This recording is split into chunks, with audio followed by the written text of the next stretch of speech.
है हो तेरी स्कंद माता, पांचवा नाम तुम्हारा आता। सबके मन की जाननहारी, जग जननी सबकी मत हारी। या देवी सर्वभूतेषु, माँ स्कंद माता रूपेण संस्थिता। नमस्तस्ते नमस्तस्ते नमस्तस्ते नमो नमः। जय माता दी। आप सभी को शारदीय नवरात्रा की हार्दिक शुभकामनाएं। आज शारदीय नवरात्रा का 5वां दिन है। आज का दिन माता स्कंद माता को समर्पित है। प्रिय भक्तजनों, आज के दिन माता स्कंद माता की कथा और दुर्गा सप्तशती के अध्यायों का श्रवण करने से जीवन के सारे दुख और शोक नष्ट हो जाते हैं। धन, वैभव और शौर्य की आपके जीवन में वृद्धि होती है। पूरे मन लगाकर दुर्गा सप्तशती का पाठ करने से या सुनने से आपका जीवन मंगलमय होता है। मन, कर्म, वचन में सकारात्मकता की वृद्धि होती है। तो प्रेम से श्रवण कीजिए आज के पाठ दुर्गा सप्तशती का। आज का पाठ स्कंद माता को समर्पित है। माँ दुर्गा के 5वें स्वरूप को स्कंद माता कहा जाता है। ये भगवान स्कंद कुमार कार्तिकेय के नाम से भी जाने जाते हैं। इन्हीं भगवान स्कंद अर्थात कार्तिकेय की माता होने के कारण माँ दुर्गा के इस 5वें स्वरूप को स्कंद माता के नाम से जाना जाता है। इनकी उपासना नवरात्रि पूजा के 5वें दिन की जाती है। इस दिन साधक का मन विशुद्ध चक्र में स्थित रहता है। इसका वर्णन शुभ्र है। ये कमल के आसन पर विराजमान है, इसलिए इन्हें पद्मासन देवी भी कहा जाता है। इनका वाहन भी सिंह है। नवरात्रा पूजन के 5वें दिन शास्त्रों में पुष्कल महत्व बताया गया है। इस चक्र में अवस्थित रहने वाले शास्त्र की समस्त बाह्य क्रियाएं एवं चित्तवृत्तियों का लोप हो जाता है। दुर्गा सप्तशती का 7वां अध्याय चंडमुंड का वध। ऋषि बोले, दैत्यराज शुभ की आज्ञा पाकर चंडमुंड चतुरंगनी सेना के साथ देवी दुर्गा से युद्ध करने तथा उन्हें बंदिनी बनाने के लिए चल दिए। हिमालय पर्वत पर पहुंचकर उन्होंने देवी को अपने वाहन सिंह पर बैठी हुई देखा। वे सब धनुष उठाकर और हाथों में तलवार उठाकर देवी के समीप पहुंचे। देवी ने जब चंडमुंड और असुर सेना को देखा तो क्रोध में उनका मुख काला हो गया, उनकी भरकुटियाँ चढ़ गई। उनके ललाट से भयंकर विस्तृत मुख वाली लाल आंखों वाली काली देवी प्रकट हुई। वह अपने हाथों में तलवार और पास लिए हुई थी। विचित्र खड़धार किए चीते के चर्म की साड़ी तथा नरमुंडों की माला धारण किए हुए थी। उनका भयानक शुष्क शरीर केवल हड्डियों ढाका ढांचा था, जिससे वह अत्यंत भयंकर जान पड़ती है। उनका मुख विशाल था। जीभ लपलपाने के कारण वे और भी डरावनी लग रही थी। आंखें अंदर की ओर धसी हुई थी और लाल हो रही थी। उनकी भयंकर गर्जना से संपूर्ण दिशाएं गूंज रही थी। कालिका देवी बड़े वेग से दैत्यों की विशाल सेना पर टूट पड़ी और उनका भक्षण करने लगी। वो पार्श्व वृक्ष को अंकुशधारी महावतों हाथियों पर सवार योद्धाओं पर घंटा सहित हाथियों को एक हाथ से पकड़कर अपने मुंह में डाल रही थी। इस प्रकार वह घोड़ों, रथों, सारथियों और रथों में बैठे हुए सैनिकों को मुंह में डालकर भयानक रूप से चबा रही थी। किसी के केस पकड़कर, किसी के गर्दन पकड़कर, किसी को पैर से दबाकर और किसी को छाती से मसलकर मार रही थी। दैत्यों द्वारा फेंके गए बड़े बड़े अस्त्र शस्त्रों को मुंह में पकड़कर उन्हें दांतों में चबा रही थी। देवी काली ने दैत्यों की सारी सेना रौंद डाली। कुछ को तलवार से मौत के घात उतार डाला, कुछ की खटवांग को पीट दिया और कुछ को दांतों से चबा डाला। इस प्रकार कालिका देवी ने क्षण भर में संपूर्ण दैत्य सेना का संहार कर डाला।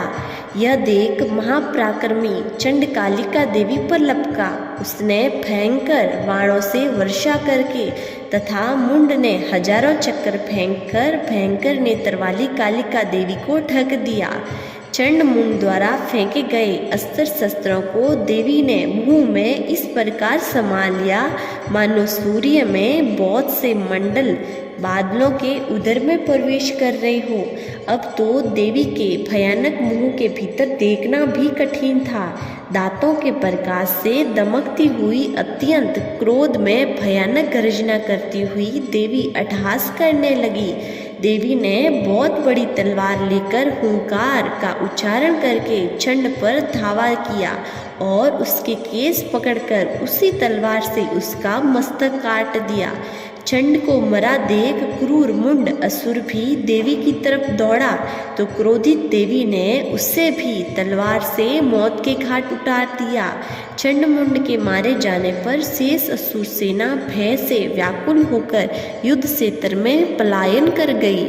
इसके बाद कालिका देवी ने चंडमुंड के सिर हाथ में लेकर अट्टहास करती हुई देवी चंडिका के पास पहुंच बोली, ये लो चंडमुंड के सिर, मैंने महापशु दैत्य चंडमुंड को मार दिया है।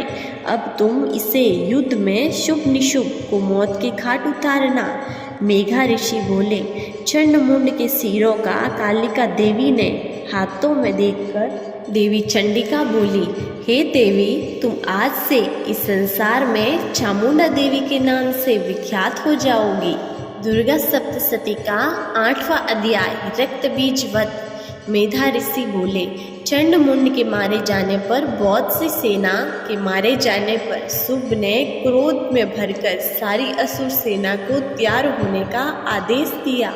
उसने कहा, आज युद्धायुध नाम के 86 दैत्य सेनापति अपनी सेनाओं के साथ युद्ध के लिए परिस्तान करेंगे। कंबू नाम के दैत्यों ने 47 सेना नायक अपनी वाहिनी से घिरे हुए परिस्तान करें। कोटिवीर्य नाम 50 सेनापति और धूम्रकुल नाम के 100 सेनापति भी युद्ध के लिए परिस्तान करें। काल का दोहार्थ मयूरवंशी तथा कालवंशी असुर युद्ध के मैदान में पहुँचे, यह मेरी आज्ञा है। इस प्रकार राजा शुभ भी स्वयं बहुत बड़ी सेना लेकर युद्ध के लिए चला। चंडिका देवी ने देखा कि शुभ भयानक सेना लेकर जा रहा है और उन्होंने अपने धनुष से टंकार करके पृथ्वी और आकाश के मध्य भाग को गुंजा कर दिया। उसके सिंह की महान गर्जना की। चंडिका ने अपना घंटा बजाकर नान दूना कर दिया, जिससे कालिका का मुंह और पड़ गया। धनुष की टंकार, सिंह की गर्जना और घंटे की आवाज़ से इतना शोर गूंज हो गया कि चारों दिशाएं परिपूर्ण हो गई। इस तुमुल नाद को सुनकर दैत्यों की सेना ने चंडिका देवी, वाहन शेर और कालिका देवी को चारों ओर से घेर लिया। हे राजन, ऋषि बोले, इस अवसर पर दैत्यों के विनाश के लिए ब्रह्मा, विष्णु, शिव, कार्तिकेय, इंद्र आदि देवताओं की शक्तियाँ उनके शरीर से निकलकर उन्हीं रूपों में चंडिका देवी के पास आ गई। सबसे पहले हंस युक्त विमान पर सवार कमंडलू से शोभित ब्रह्मा जी की शक्ति उपस्थित हुई, जिसे ब्राह्मणी कहते हैं। महेश्वर की महेश्वरी शक्ति वृषभ पर सवार होकर शूल धारण किए हुए आई। मोर पर आरूढ़ होकर हाथ में शक्ति के लिए कार्तिकेय जी की सेना उन्हीं का रूप धारण करके उनकी ओर आई। भगवान विष्णु की शक्ति गरुड़ पर सवार होकर शंख, चक्र, गदा, सार्ग, धनुष और हाथ में खड़ग लेकर हुए आई। श्री हरि की शक्ति वाराही, वाराह का शरीर धारण करके आई। नरसिंह जी की शक्ति नरसिंह जी के समान शरीर धारण कर वहाँ पहुँची। इंद्र की शक्ति इंद्र का रूप धारण कर वज्र हाथ में लेकर ऐरावत हाथी पर बैठकर युद्ध में आई। तब देव शक्तियों सहित चंडिका देवी से महादेव ने कहा, मेरी प्रसन्नता के लिए इन असुरों का संहार करो। इतना कहते ही देवी के शरीर से भयंकर रूप धारण किए हुए चंडिका की शक्ति प्रकट हुई, जिसकी चिक्कार सैकड़ों चिक्कारों के समान थी। उस अपराजित देवी ने धूम्र रंग की जटा वाले शंकर जी से कहा, हे भगवान, आप मेरे दूत के रूप में शुभ के पास जाकर उससे तथा निशुभ और दूसरे राक्षसों से जो यहाँ युद्ध करने आए हैं उनसे कहना कि यदि तुम जीवित रहना चाहते हो तो त्रिलोकी राज्य इंद्र को सौंप दो। देवताओं को उनका यज्ञ का भाग मिलना चाहिए और तुम सब पाताल लौट जाओ। यदि बल के घमंड में तुम्हें लड़ने की इच्छा हो तो फिर तुम्हारे मांस से मेरी योगिनियाँ तृप्त होगी। भगवान शिव को देवी के दूत के रूप में भेजा गया, इसलिए वे संसार में शिवदूती के नाम से प्रसिद्ध हुई। भगवान शिव ने देवी के दूत के रूप में जहाँ माँ असुरों के पास जाकर देवी के वचन सुनाए तो वे सब जगह क्रोध भर गए और कात्यायनी देवी से युद्ध करने के लिए आगे बढ़े। राक्षसों ने बाण, शक्ति, दृष्टि आदि आयुधों से देवी पर आक्रमण किया। इस पर देवी ने अपने धनुष से पैने बाण छोड़कर राक्षसों द्वारा छोड़े हुए अस्त्र शस्त्रों को बच्चों के खेल के समान काट डाला। इसके बाद कालिका देवी ने उनके सन्मुख होकर शत्रुओं के शूल के प्रहारों को चीरती फाड़ती खटवांग से कुचलती विचलने लगी। ब्राह्मणी देवी भी जिधर निकल जाती वहां अपने कमंडल से राक्षसों पर जल छिड़ककर उनके बल और पराक्रम को नष्ट कर रही थी। इस प्रकार महेश्वरी भी अत्यंत क्रोध से भरकर त्रिशूल से तथा वैष्णवी देवी अपने चक्र से और कौमारी देवी अपनी शक्ति से राक्षसों का विनाश कर रही थी। ऐन्द्री देवी ने अपने वज्र द्वारा सैकड़ों असुरों को काट डाला, जिससे वे पशुओं पृथ्वी पर गिर गई। उसके शरीर से रक्त की धारा बहने लगी। वाराई देवी अपने तुंड के प्रहार से असुर सेना का विनाश करने लगी। बड़े बड़े राक्षसों के सिर उनके चक्कर से कटकर पृथ्वी पर गिरने लगे। नरसिंह भी अपने नखों से राक्षसों की विदीर्ण करके उनका भक्षण करने लगी और सिंहनाद से चारों दिशाओं में गुजारती हुई रणभूमि में विचरण करने लगी। शिवदूती के प्रचंड अट्टहास से कितने ही दैत्य भयभीत होकर पृथ्वी पर गिर पड़े। उनके गिरते ही वह उनका भक्षण कर जाती थी। इस प्रकार क्रोधित मातृगणों द्वारा अनेक उपायों से बड़े बड़े राक्षसों को मरते हुए देखकर राक्षसी सेना भाग खड़ी हुई।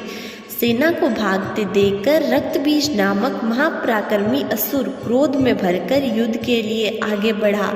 रक्तबीज की विशेषता थी कि उसके शरीर से रक्त की बूंदें जैसे ही पृथ्वी पर गिरती थी, तुरंत वैसे ही उसके शरीर वाले बलवान दैत्य पृथ्वी से उत्पन्न हो जाते थे। रक्तबीज हाथ में गदा लेकर इंद्राशक्ति ऐन्द्री के साथ युद्ध करने लगा।